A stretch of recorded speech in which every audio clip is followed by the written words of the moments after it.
Can you hear me? I can hear you. How's it going? It is going well. How is it going for you? Good. If you hear, there's a chance I have a foster dog, and there's a chance she begins to make a commotion. I hope she won't, but if you hear something, that's what it is. Okay. What kind of dog is it? It's a chug, a Chihuahua pug. Oh, that's so cute. She's very cute.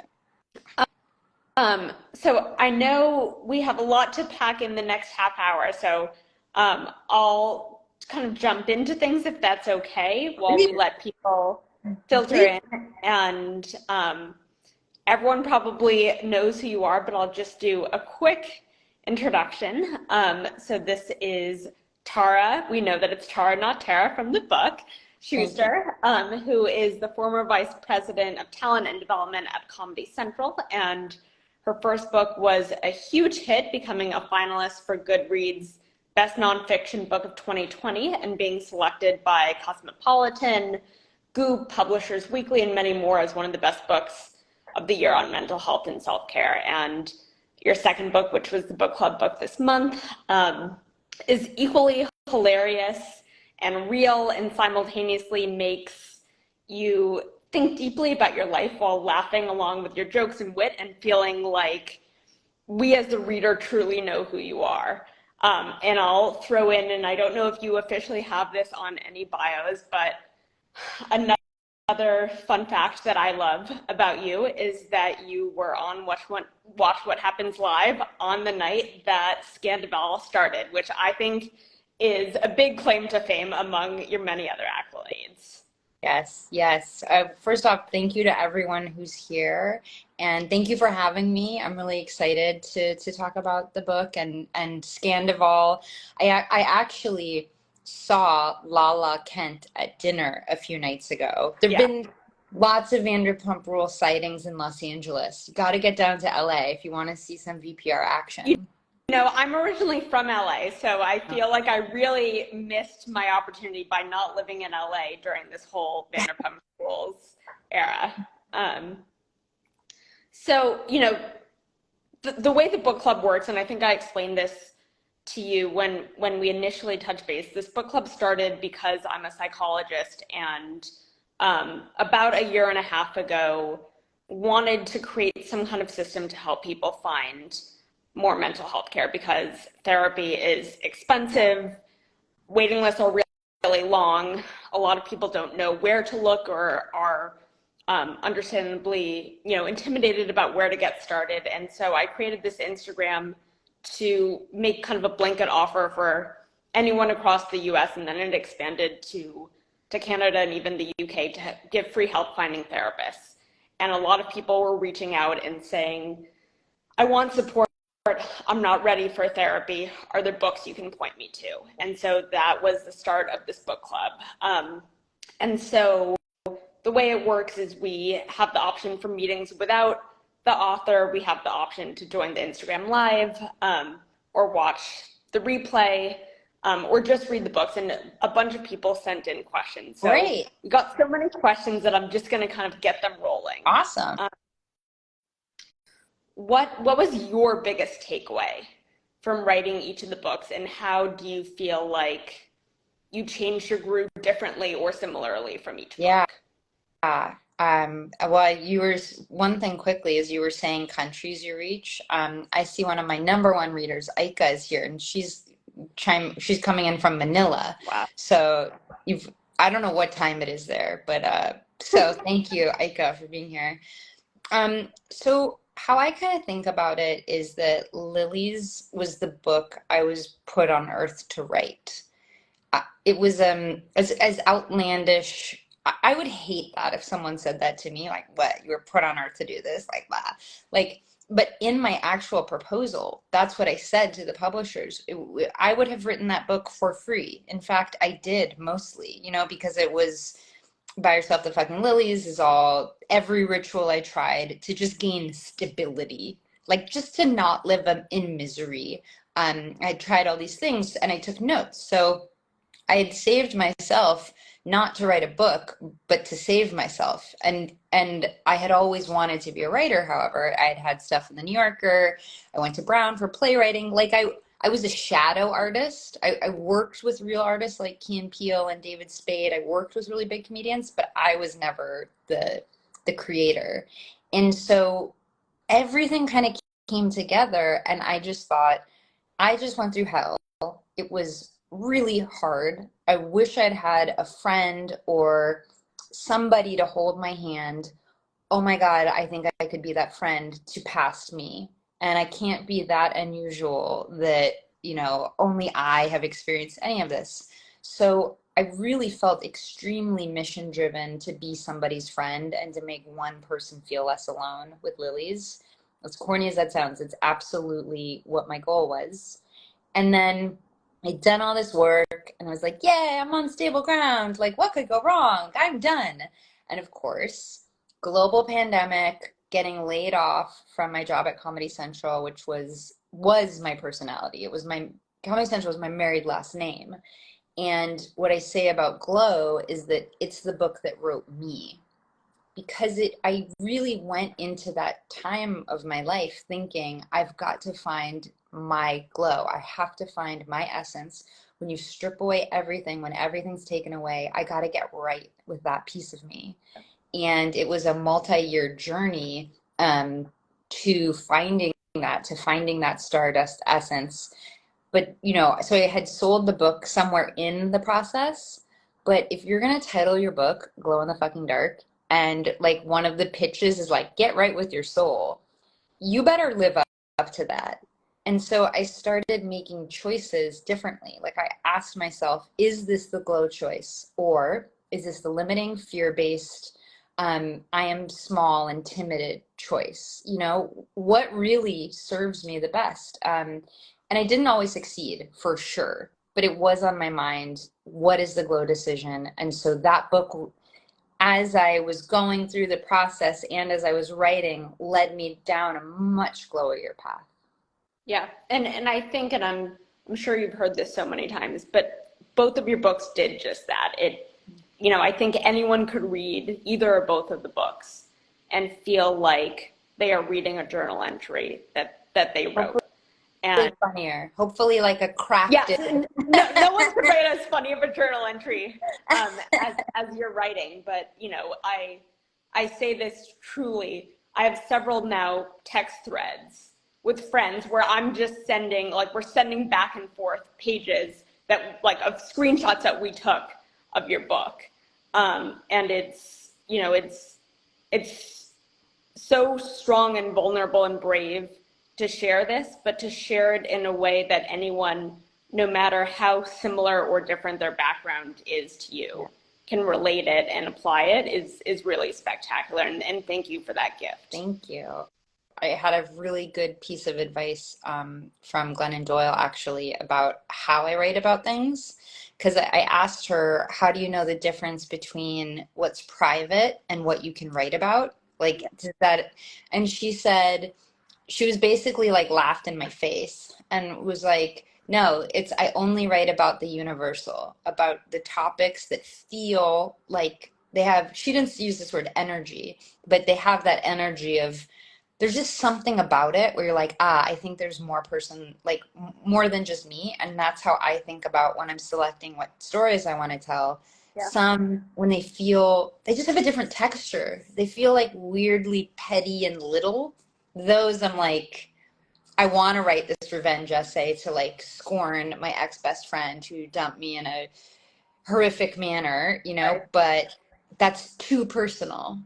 Right. So it's always about getting to the universal. And one thing I appreciate too is I think that, the idea of self-help, I have somewhat conflicting thoughts about kind of that category as a catch-all. Um, and I think that a lot of books can almost seem didactic Totally. and patronizing. Like, I've done the work and I'm better, and now you can do it too. And you didn't intend to do that, and you didn't do it. And I think that is really important too, that, to send the message to people, I can be doing the work and learning the lessons. And that doesn't mean that everything is going to be perfect. And that doesn't mean that there's ever a time that we stop working on ourselves. And I think that in and of itself, it's a really important takeaway. Yeah, I mean, I never thought I was writing a self-help book. Yeah. I thought I was writing memoir with cool takeaways, Yeah. because I was obsessed with Nora Ephron's essay writing. And I was like, if I could take Brene Brown, Cheryl Strayed, and Nora Ephron, and a little bit of Jay-Z, this is who I would want to be as a writer, and this is what I want my voice to be. And I had been really frustrated reading Nora Ephron essays. I didn't read self-help. That's not how I healed myself. I read memoirs and took notes on what adults said worked. But I was like, Nora, baby, get to the point. What is the takeaway? Like, I really don't understand what this strudel essay is about. So I just thought in my book, I'm going to give you a takeaway. I'm just going to make it really easy. Maybe that's not the most artistically integrity kind of way, but that's what I wanted in a book. So it's as cheesy as it sounds, like I just hope the book is a friend and a companion. Yeah. And any other label aside from that is sort of like, I don't know, because I'm not an expert. You're an expert. You went to school for this. I did not. I am only reporting the things that worked for me in my own experience, to hopefully help somebody who's on this path as well. Yeah.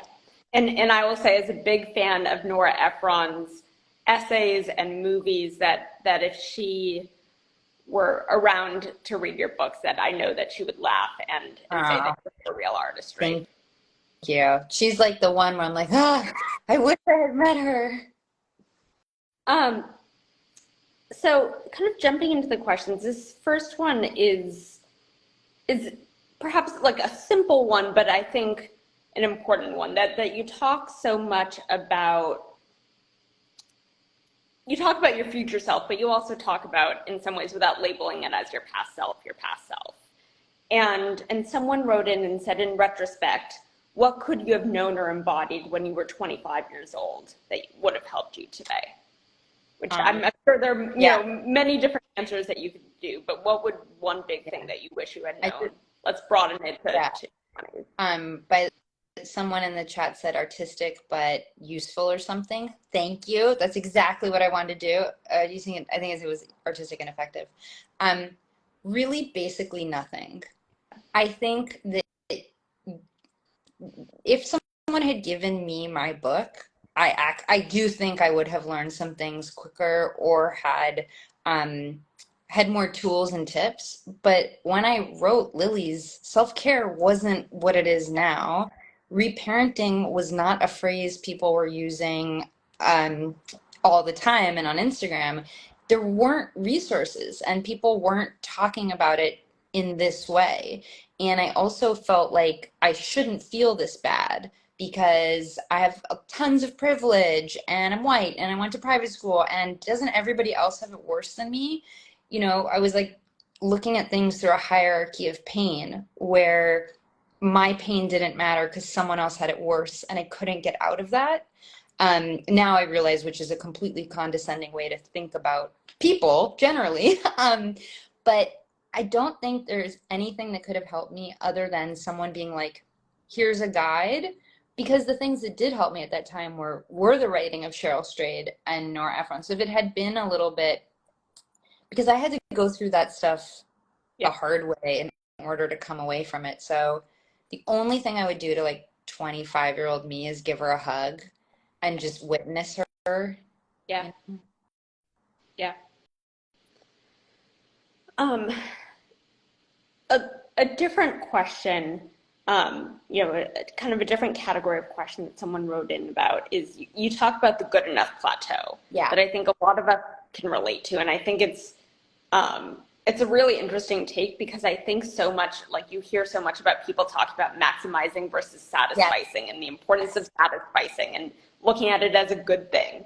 And someone said, how do you differentiate between the good enough plateau and being realistic that dreams may never come to full fruition? That's an excellent question. And the maximizer versus satisficer thing is something I struggle with. I am completely a maximizer and it drives me wild. So it's definitely a skill I'm working on. But I think the seed of a dream you never give up on. It's if you take away outcomes, like what do you expect? Like, so let's use writing or something, like a big dream, like I want to be a writer. This is the one I know the best. Yeah. Um, you just have to start writing. You can be a writer right now if you write. The am I going to be internationally famous and make $1 million of it? That's really not up to you. Yeah. All that's up to you is that you show up for what matters to you. So I would say never, ever give up on the root of a dream. It's a dream for a reason, and it's something always to be aspiring to. Um, just start and continue. That's what I would say. Yeah. And you talk to, talking about dreams, you talk a lot about finding what makes you proud of Mm. yourself and how people can do that. But, I think we live in a culture in which there are so many shoulds. What you Yeah. should do, what should make you proud. What guidance would you give to people who are having trouble separating what truly makes them proud of themselves versus what they think they should be proud of? I think that so many people, you gave great tips on how to get in touch with what you really want, but I think so much of that is often clouded by other people. A few things. First off, it's within you. It's within everybody here and everyone in your book club. The exact right answers are within Yeah. all of us. So few, what a relief. All we have to do is unlock them a little bit, which is just skill. So the first thing I'd say is journaling is if you just want a quick, effective, cheap way to do this stuff, noticing your feelings, noticing how, labeling how you're feeling, writing this, like today I did XYZY, it made me feel good. Today I did XYZY, I felt terrible. We don't I mean, tell me if this relates. I think a lot of us, our life just sort of washes by us. Like it's, you get lost in all the things that you're doing and you don't really take a moment to see how it affected you, Yeah. you know? And so I think journaling slows down the pace. There's been many studies on how it builds self-awareness and the ability to see your story more clearly, like see yourself more clearly. So I think journaling is a really good practice, and you could use those, like investigate for a week. What felt good? What felt bad? And as you do those things and as you experiment, this is also playful. Like journaling, I'm running a journaling club and we have in my Substack, my newsletter. And someone today asked me, oh, but I didn't do it perfectly and I'm not doing it on my cell phone. I'm doing it on my cell phone, not in a journal, and I don't have a consistent time. I'm like, you're doing it. Yeah. There's no, just showing up is the most important thing and doing it. Everything else is sort of like gloss. So I would say paying attention to what feels good, what feels not good, and like just sit down and ask yourself, what really makes me proud, if I'm honest. It's like most of this stuff is on the tip of our tongue, but we're kind of afraid to say the truth. But the truth is like one step away from us. And that the difference between the kind of joy you get, let's say, when you're fostering a dog versus um, you're like called out in a meeting for some like accomplishment, or it's the opposite. But you know what makes you feel good. And I actually, if I don't, I on my board I just redid mine, Yeah. and I can show you. Let me see if I can. So I have notes everywhere, but Yeah. right now, things that make me proud are sharing. It used to be creativity, now it's sharing my creativity, connection, love, wellness, curiosity, and exploration. And the reason I keep that up is to remind myself, like, Yeah. yes, these things are true, but if I don't pay attention and hang on for dear life, I'm going to forget and start making decisions that take me away from those things. And once you have them, every decision you make, I ask myself, does this elicit these feelings? These are my values. This is what I'm all about. So if a really cool project comes along, but it's not one of those things, it's not for me. Yeah. So your life becomes way more aligned, like pretty quickly once you've got that filter. And it's first step, ask yourself honestly, like just be real with yourself for a second. And I'm curious what you think. I think that we increasingly live in a world of busyness in which people take pride in being as busy as possible and having as many projects as possible. And for a lot of people, busyness is a coping mechanism. And it might seem healthy, but I think it often doesn't allow people to actually process what they're Yeah. feeling. And I'm curious, it's not busyness is good or busyness is bad, right? It's not like a black or white issue, but Yeah. um, like people who thrive on being busy so they don't have to actually do the processing and labeling what they're feeling. Yeah. What's a good first step that they can take to take that second, whether it be journaling or something else? It's so fun. I write a lot about the badge of busyness in Lilies because Yeah, I'm so tired. I was like the chief person doing this, by the yeah, way. Like, so I'm not, no shade, but like, I'd be like, oh, I'm just so busy. I've just got like so many things going on and it's all good, but I'm really busy, you know? And I was like, this is the most boring word. I'm busy. Like, look up the word busy. It means like distracted, not present, doing too many things so you can't do one thing well.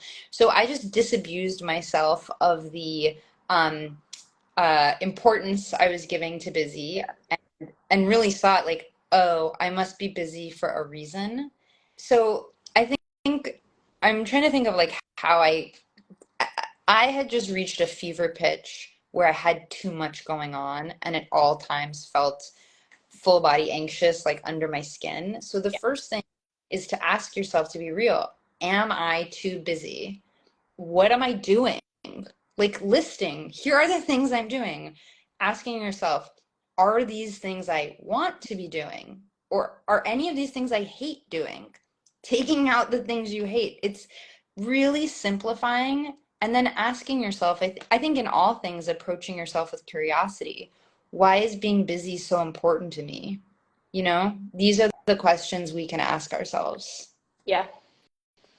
Yeah, I think it's so important, and related to that is, this might be a stretch of a Sure. transition, but somewhat related to that is your section on your work self versus your whole self. Mm, And someone wrote in, I would like to make the switch at work from being my whole self to my work self, but it's hard to set boundaries when there's a precedent for not having any.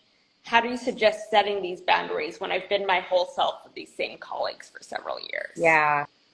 I mean, it's definitely a slow process of pulling back, but I think the most important thing is to decide who do you want to be at work.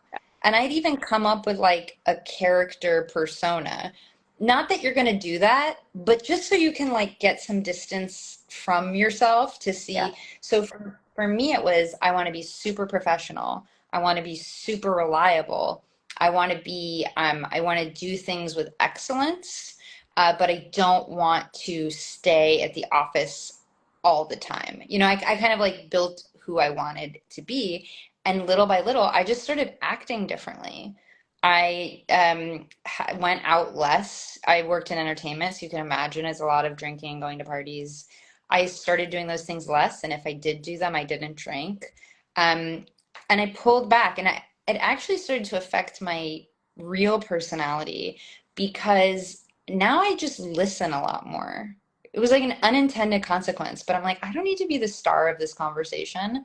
Like I didn't even realize that's what I was doing before I started like investigating how I was presenting myself. So I'd say have a sit down with yourself about where do you want to go? What would be the ideal person you are at work?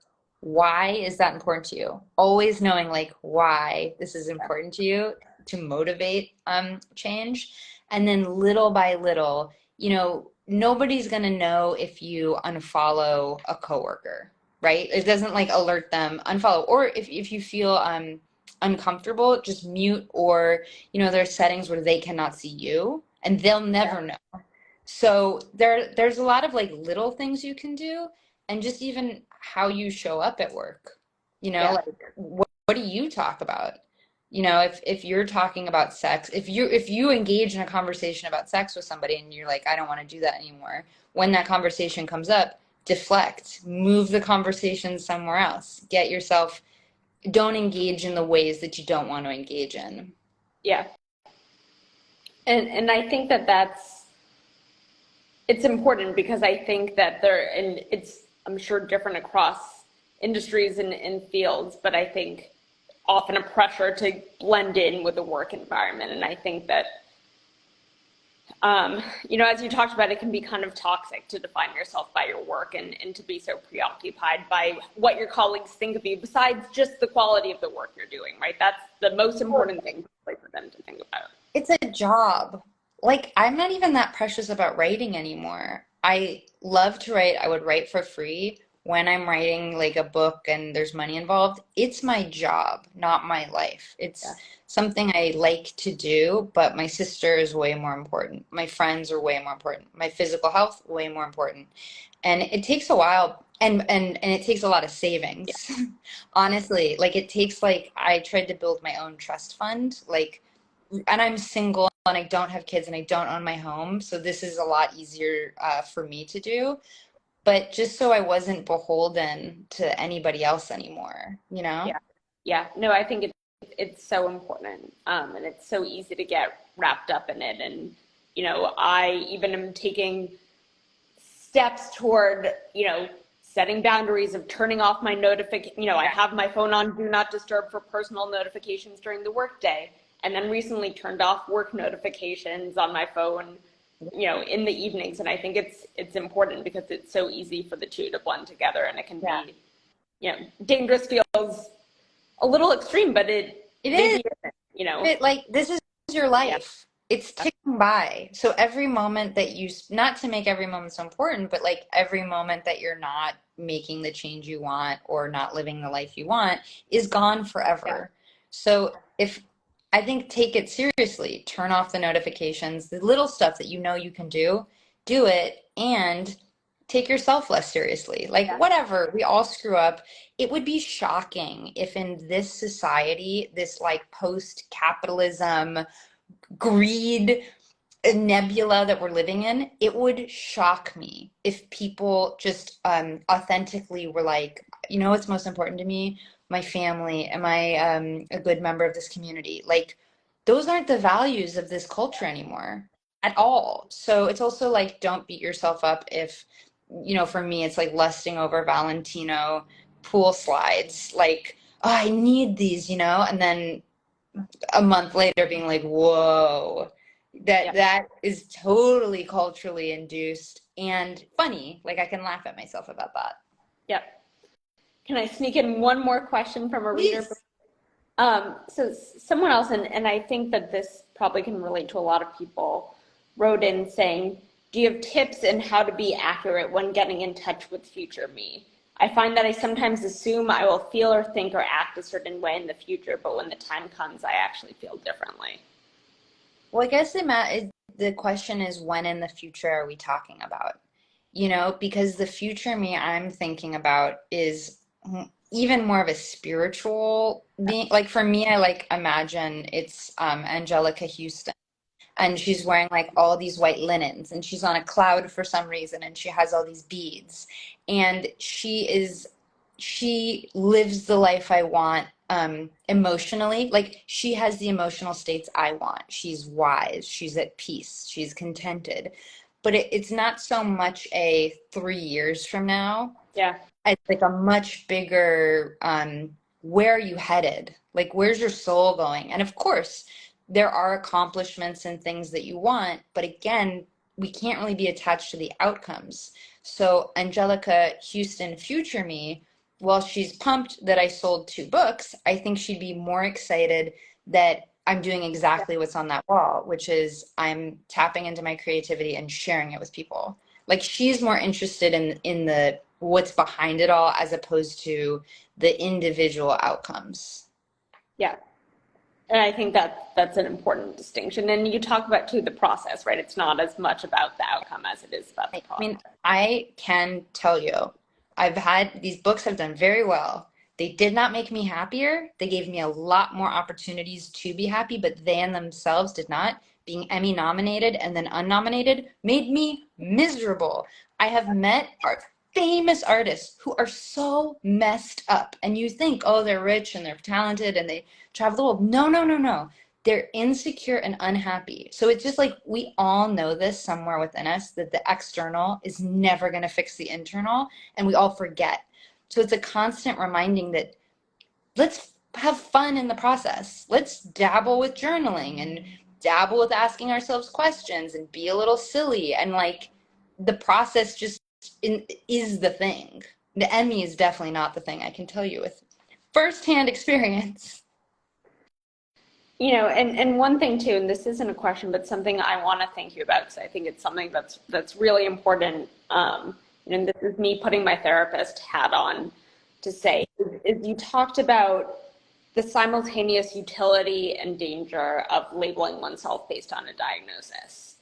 Yeah. Um, and it was just one minor part of the book, but I think a really important one that I think more people need to think about. And you talked about how it can be validating and I don't need to go down a rabbit hole, but Yeah. unfortunately necessary in today's society with Yeah. insurance covering mental health You have care, to receive a diagnosis, but that it can also perhaps cause people to be stagnant as they label and identify themselves solely based on the diagnosis. And this isn't a question or anything profound, but I wanted lost to. it for one Oh, second, but I think I know what it is. It's talking about the difference between like labeling yourself something, becoming your right. diagnosis. And so I have been diagnosed for insurance purposes, that's how I see it, as anxious and depressed, and that's been my forever. It's extremely helpful for me to know that those are the two places Yeah. that I have issues. I take Wellbutrin, right? Like, I'm probably more depressed than I am anxious. So knowing, oh, I'm dealing with depression, being really good about, ooh, suicidal ideations coming up, that's kind of more severe than I want it to be. So let me be on Wellbutrin. Super important. I would never introduce you as I'm depressed. Yeah. I'm not. I'm many different things all the time. I'm never one state. And I acknowledge I do have this thing that has to be dealt with. But just like any disease or condition, I'm dealing with it. It's not dealing with me. I mean, sometimes it is, but I take a very proactive approach to taking care of those things. And I think what happens is I hate when I hear, and I shouldn't say I hate, but I feel really bad when I hear people say, I was just born anxious. I'm just an anxious person. Like, really? Because I see you as a beautiful, competent, smart, funny. I'm talking about my friends, Like, you're picking this one thing that's driving you wild, and you're saying that's your whole personality, but I know you and it's not. And so it's just making sure that we're not limiting ourselves, telling ourselves that we're one way, because usually then we begin to believe we can't change it.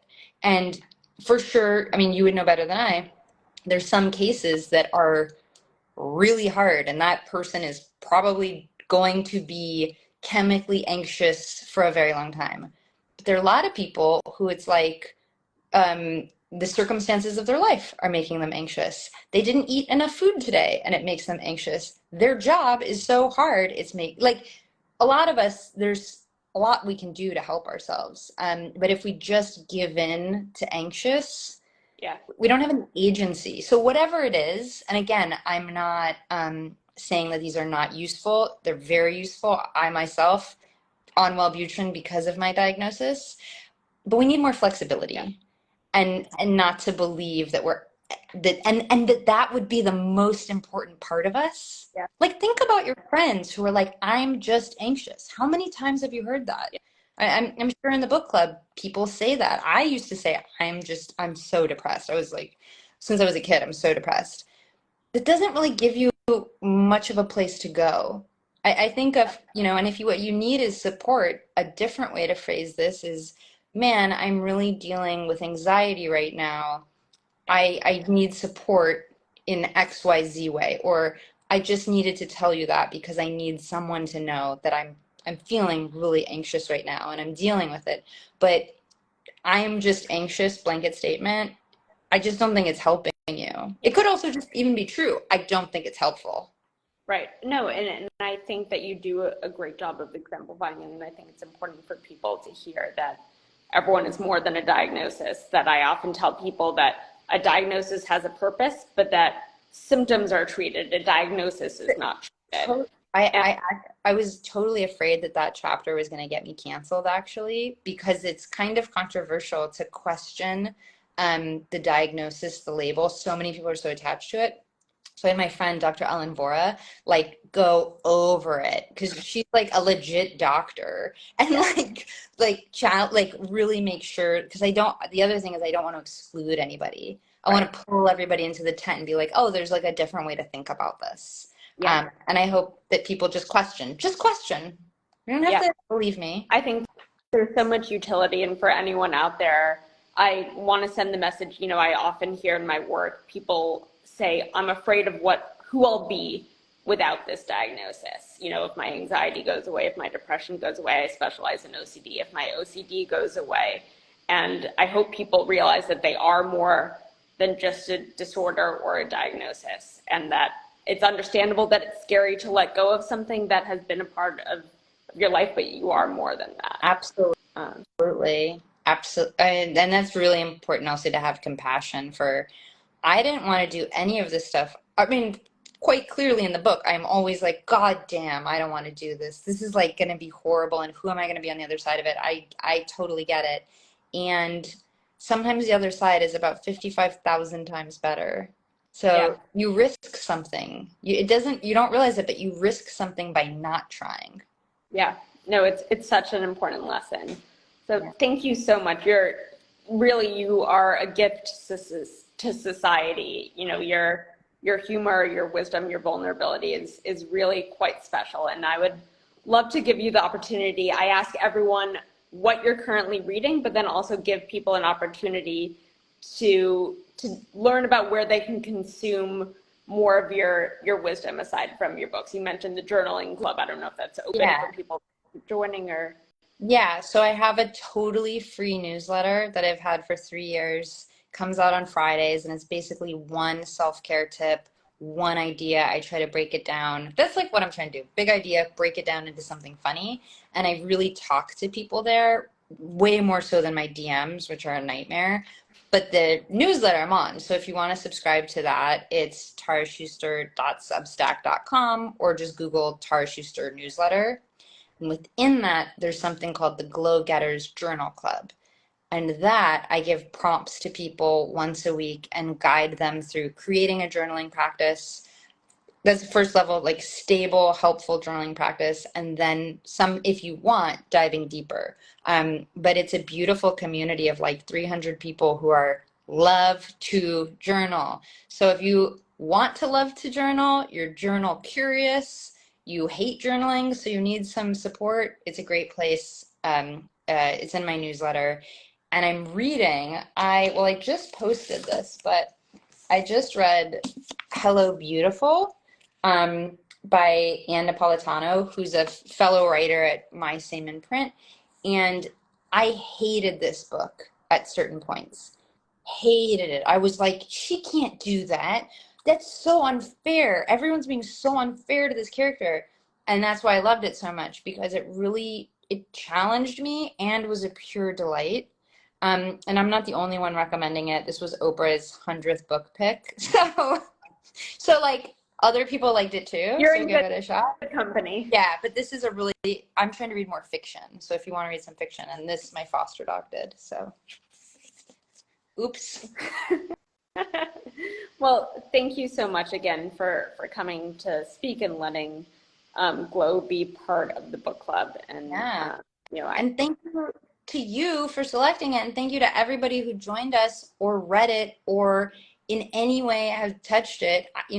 I don't know what's going on. Like, I don't, I never get to like be with all the people who read the books. And it's really cool when I hear and get to interact. So thank you for making it a thing. Like, just thanks. it is a pleasure. And as I said before, I think anyone can read anything that you have written and learn something about society, about you, and about themselves. And thank you for Yeah, and thank you for your work and thank you for having me. Of course. Have a good evening. Take care. Bye bye. Bye.